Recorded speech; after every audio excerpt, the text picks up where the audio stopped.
survivable or unsurvivable? That's the question I've been asked. We're testing the front end of vehicles here. Let's roll the video and see what this is. At the bottom says Ford F-150. Ow. Definitely survivable. Chevy Silverado. Definitely survivable. These are all trucks rearing in a large semi. I think this could happen. This is actually very realistic. Oh, Dodge Ram. Very survivable. Now, I'm curious if one of these upcoming vehicles is going to be a small car. Toyota Tacoma. Survivable. Lots of survivors in this video series. This is good. Ooh. Toyota RAV4 did a lot better than I thought. Survivable. I'll explain why at the end of this video. A lot of these are survivable. Honda Accord. Survivable.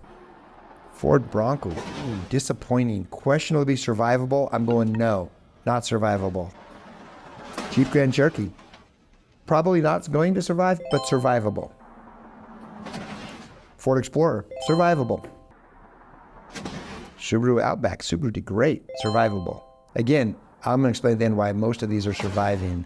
Volvo CX-90, survivable. And the Ford Escape, even the Escape, survivable. Tesla Cybertruck, ooh, it held up well. I haven't seen the Tesla Cybertruck before, but definitely survivable as well. So in that video series, major impacts, very realistic, something you could see on the road if somebody looked down for a minute, semi-truck stops ahead of them, they rear end them. These are all at about 50 miles per hour is what it's saying. A lot of these are survivable. Issue here though, is it's not so much the vehicles in these. If you notice, a lot of them perform the same. The reason is that there's been a lot of research done on the rear end of these semi-trucks because this is very realistic. It's not the first time someone has struck a semi-truck from behind. And what happens is in the research, they've developed these bars that come down on the back that actually make it where the cars don't go underneath the truck, so we don't see the decapitation or the shearing off of the cab. The bar comes down in a way, and that bar actually has some give to it with the truck and with the trailer. So it's actually acting as a sway to relieve a lot of those pressures that would otherwise go directly into the cab of the vehicle.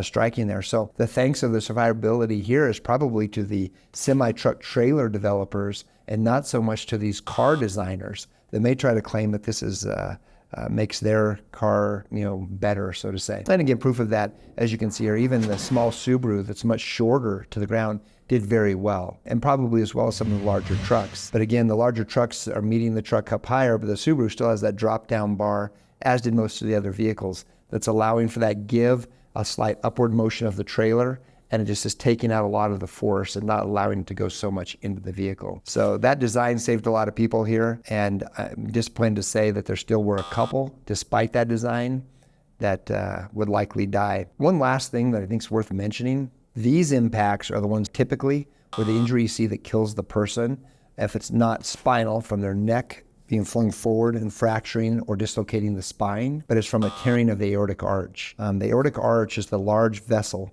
that comes out of the heart. When your heart beats, all the blood comes out through the aortic arch and it goes down and it goes out to all of the body in the different directions. And these type of impacts where there's a sudden stop result in the heart coming forward, hitting the inside of the chest, and they act like a whip. It goes, and it just whips. And when it whips like that, it tears that aorta. When it tears the aorta, people will frequently hemorrhage out or bleed out into their chest. They die very quickly that way. This is one of the most common mechanisms for that. So oftentimes, even when the vehicle looks decent, the injury can be tragically fatal. And that's definitely worth mentioning as I look at these crashes. So thank you guys for picking me out these crashes today to look at. If any of you have any comments, if you agree with something I've said or disagree with something I've said, or you have a question about something I said, please send it in. I'm always happy to respond.